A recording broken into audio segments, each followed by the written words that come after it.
কথায় কথায় উনি হাজার হাজার মানুষ মেরে ফেলেছেন। ভাই ক্ষমতাতেই ছিলেন 2.5 বছর 3 থেকে 3 বছর, আর আপনি বলছেন রক্ষী বাহিনী দিয়ে লক্ষ লক্ষ মানুষ মেরেছেন। এগুলো কোথায় পেলেন আপনারা? দালিলিক প্রমাণ বলে একটা বিষয় তো আছে। মুক্তিযুদ্ধের 15 খণ্ড যে দলিল, সেটা তো শহীদ রাষ্ট্রপতি জিয়াউর রহমানের সময় লিখিত, সেখানে তো সকলের ভূমিকা নিখুঁতভাবে লেখা আছে। সেখানে তো বঙ্গবন্ধুকে ছোট করা হয় নাই। পরবর্তীকালীন সরকার বাংলাদেশের সমাজ ও রাজনীতিকে স্থায়ী বিভাজনের দিকে নিয়ে গেছেন, চিরস্থায়ী বিভাজনের দিকে নিয়ে গেছেন। তারা রাজনৈতিক সংস্কারের কথা বলেছেন, একটিবার উচ্চারণ করেছেন সমাজ সংস্কারের কথা। এই দেশের যে আবহমানকালের সমাজ, সেটাকে যারা ভেঙে চুরে টুকরো টুকরো করে ফেলেছে, এটার দায় কে নেবে? একজন বয়স্ক মানুষ, তার গলায় আমরা জুতার মালা পরিয়ে দেব। একজন বয়স্ক মানুষকে আমরা যা খুশি তা গালি দেব, আমরা ইচ্ছা মতো তাকে গালি দেব, কারণ সে ফ্যাসিস্টের দোসর, কারণ সে মুক্তিযুদ্ধের পক্ষে কথা বলেছে। এগুলো আমরা দেখি নাই? তো এই যে আমাদের সামাজিক যে একটা ভারসাম্য ছিল, যুগ পরম্পরায় আমরা সিনিয়র কাউকে দেখলে উঠে দাঁড়াতাম, এই গালিগালাজের সংস্কৃতি কোথা থেকে চালু হলো? কথায় কথায় গালি দেওয়া, এটা ওটা ছিঁড়ে ফেলে দেওয়া, ভাষার ভেতরে এই সমস্ত শব্দ যুক্ত করা কোথা থেকে এলো? এই যে সরোয়ার ফারুকের কথা বলা হলো, সেই তো অন্যতম হোতা হিসেবে আজকে সে ফেসবুকে তার পক্ষে নিজের কথা বলে। তার কথা বলার কোনো মুখ আছে? যেই হাত দিয়ে চোখ দিয়ে সে মুক্তিযুদ্ধের বর্ণনা নিয়ে সিনেমা বানিয়েছে, সে নিজে যখন উপদেষ্টা হলো, সে তো নিজের সিনেমা নিজে ব্যান্ড করে বসে আছে। এটার ব্যাখ্যা কি? মানুষের মুনাফিকির একটা সীমা থাকে, তো সেটাও তো সে হারিয়ে ফেলেছে। আজকে আপনি বলছেন যে সে এটার ব্যাখ্যা দিচ্ছে, সে কি ব্যাখ্যা দেবে? তার যে এই মুক্তিযুদ্ধকে সরাসরি জুলাই গণ অভ্যুত্থানের ভিতরে সামনে দাঁড় করিয়ে দেওয়া, এটার অন্যতম হোতাই তো এই সরোয়ার ফারুকী। আপনার মনে পড়ে যে 3 সাংবাদিক তাকে প্রশ্ন করেছিল এবং 3 সাংবাদিকের চাকরিচ্যুত হয়েছে। কি কারণে? প্রশ্নটা কি ছিল? তিনি বলেছিলেন যে শেখ হাসিনার বা নেতৃত্বের, আওয়ামী নেতৃত্বের অপরাধ তো প্রমাণিত নয়। সাথে সাথে উনি বললেন, আপনারা ভিডিওতে দেখবেন, এটা পাওয়া যায়, মুক্তিযুদ্ধের অপরাধ তো প্রমাণিত নয়। তাহলে কি আপনারা মুক্তিযুদ্ধকে অস্বীকার করবেন? কোথায় তখন সাংবাদিক বললেন, কোথায় মুক্তিযুদ্ধ আর কোথায় আপনি জুলাই গণ অভ্যুত্থান? আপনি দুটাকে পাশাপাশি করছেন কেন?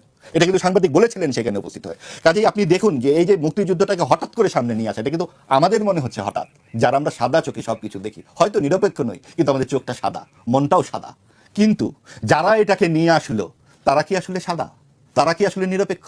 আপনি বিসিএস পরীক্ষায় মুক্তিযুদ্ধ হয়ে গেল প্রতিরোধ যুদ্ধ, পাকিস্তান হয়ে গেল হানাদার বাহিনী, এগুলো আচমকা?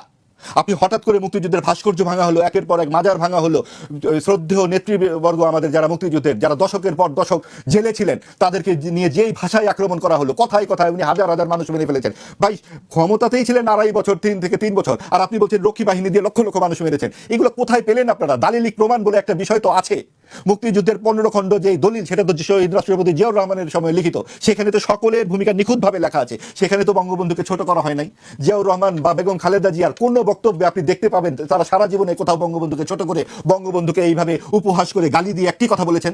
তাহলে তাদের উত্তরাধিকার যারা বহন করেন বলছেন, তারা কি করে এইরকম ভাষা ব্যবহার করেন? অর্থাৎ তারা একটা বিভাজিত সংস্কৃতি রাজনীতি তৈরি করতে চায়, যাতে করে এই শূন্যস্থানে তারা গিয়ে চড়ে বসতে পারে।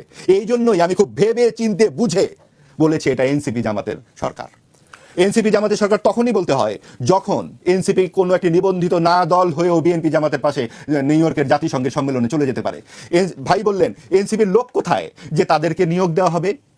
এনসিপির লোক নাই, কিন্তু প্রভাব বলয়ও কিন্তু একটা লোক, এবং প্রভাব বলয় ছিল বলেই স্বরাষ্ট্রমন্ত্রী শায়ের বলেছেন সংসদে, যমুনার কেনারে ভেতরে হচ্ছে এনসিপি, বাইরে কে, এভাবে একটা আপনার শের বলেছেন সেখানে সংসদে। তার মানে কি, আপনি যখন এই সমস্ত মব সন্ত্রাস, আপনারা ভুলে যাচ্ছেন অন্তর্বর্তী সরকারের সময় 133টা আন্দোলনের কথা বলছেন, অধিকাংশই তো মব সন্ত্রাস।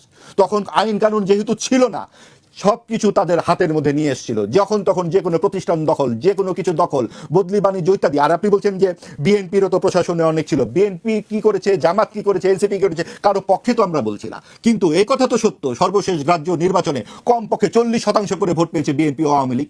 বিএনপির লোক তো থাকবেই যেখানে আওয়ামী লীগ নাই, এটা তো বলাই বাহুল্য। বিএনপিকে তো আটকানোর জন্যই তো এত কায়দা কানুন করে তার বিরুদ্ধে একটা বিরোধী দলকে বানিয়ে সংসদে পাঠিয়ে দেওয়া হয়েছে। সেটা অন্তর্বর্তীকালীন সরকারের কৃতিত্ব।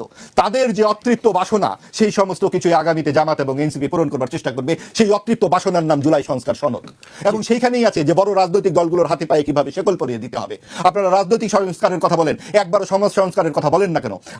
11 বছরের একটি মেয়ে ধর্ষণ হয়ে যায়, সেখানে বিরোধী দলের কোনো কথাবার্তা থাকে, উচ্চকিত কোনো আন্দোলন থাকে। আমরা এত মাজার ভাঙতে দেখলাম, এত স্থাপত্য ভাঙতে দেখলাম, কখনো আমরা ভাঙতে দেখলাম যে এই সমস্ত একের পর এক ধর্ষণের বা বলাৎকারের কারখানা? আমরা শুনি হ্যাঁ বিশ্ববিদ্যালয়ে ধর্ষণ হয়, বিশ্ববিদ্যালয়ে ধর্ষণ হয়, কিন্তু সেখানে প্রতিবাদ হয়, সেখানে মানিককে বের করে দেওয়া হয়, ধর্ষণের সেঞ্চুরি করার বিরুদ্ধে ছাত্রলীগকে বের করে দেওয়া হয় জাহাঙ্গীরনগর বিশ্ববিদ্যালয়ের দেখে অন্তত 3 বার। মাদ্রাসায় কেন হয় না? কেন হতে পারে না? সেখানে পৃষ্ঠপোষকতা কারা করে? এগুলোও সরকারের দৃষ্টি দিতে হবে সব জায়গায়। সাম্প্রদায়িক রাজনীতি মাথাচাড়া দিয়ে উঠতে উঠতে আজকে যে অবস্থায় গেছে, তারা আজকে মুক্তিযুদ্ধের বিরোধিতা করে এখন সংসদে প্রধান বিরোধী দল।